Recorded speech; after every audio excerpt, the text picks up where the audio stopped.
After 14 years of training, I've realised I'm just an average guy trying to stay fit around work, and now being a dad heading towards 40, I've found that certain styles of training suit me better than others. I want a good physique, but I also want to be fit, healthy and capable. I want my training to carry over into everyday life, being able to move well, stay pain free and keep up with my son. And at the same time, I'm not going to pretend I don't care about being confident and looking good without a t-shirt on.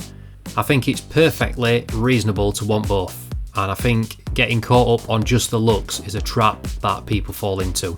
The good news is, you don't have to choose one or the other.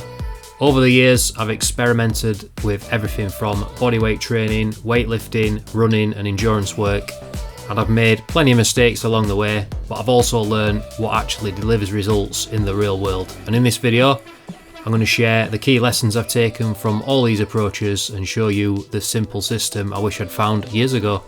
So keeping your training simple is good. I just don't think it's enough anymore. You also need to enjoy it, which keeps it sustainable over a long period of time, which is very important. And over the years, I've enjoyed many different styles and parts from these ways of training.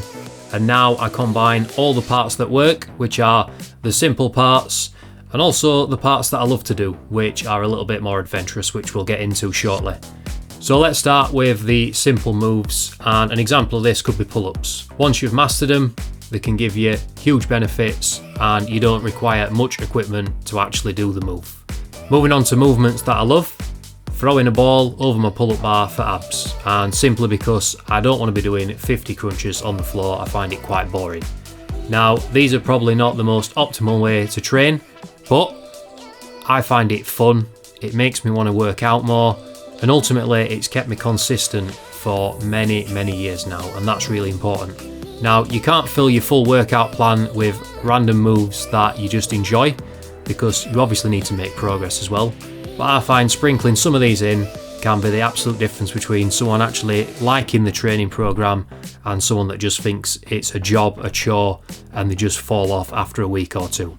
Learning to advance the basics rather than hunting for more and more moves. As said previously, I do some moves I just enjoy, might not deliver the best results, but these run alongside the basics done well. And if we go back to the pull-ups, I don't just do regular pull-ups, I do wide grip, weighted, many other variations, and ultimately I make the basics hard. This way, you don't overthink, it all stays very simple and it does deliver results. So far, you have a workout plan that can be done without having to go to the gym, for instance, minimal equipment. If you're short on time, you can still do it.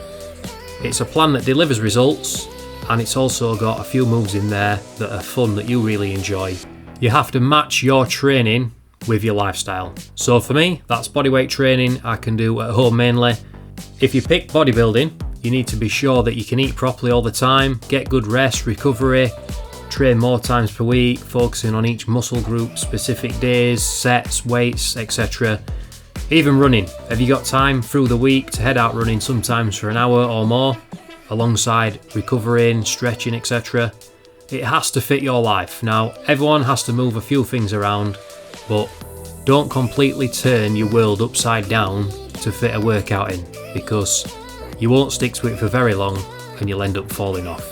So if you're someone that struggles for time, for instance, make it so you can do workouts at home, but don't think that you're never going to get good results from that. Find ways to make it harder.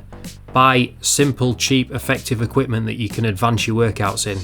Again, learning these kind of things can also make it more interesting, ultimately meaning you're bought in, which means you're more consistent and you stay training for a long time, which at the very start, like I said, it will make you fit, it'll give you a good physique, it'll give you good confidence, and that's what this is all about. So happy training, and I'll see you in the next one.